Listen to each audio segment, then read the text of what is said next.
Hello everyone and welcome back to Kanen Coffee. Here we have this beautiful quick Milanita Evo espresso machine.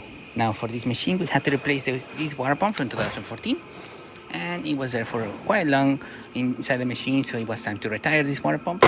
We also descaled the steamer, the hot water and the E61 group head. Run a bunch of water through it to rinse it out, and we also cleaned a bit the shower screen as well. So yeah, that's what we did with this espresso machine.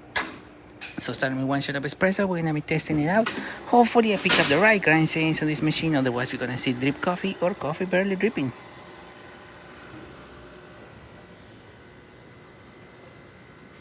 Nice flow coming out of the spouts.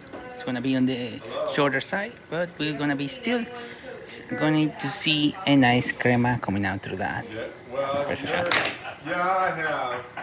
Not every day, but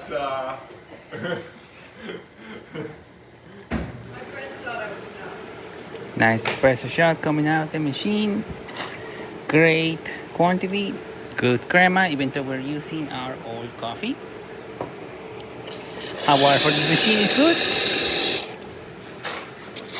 And steam has a nice pressure coming out through there. So there you have it. Quick Milanita Evo working once again and ready to brew. Thank you so much for replaying with Kanen Coffee. If you subscribe to the channel if you haven't done so already, hit that like, hit that bell, and thanks for watching.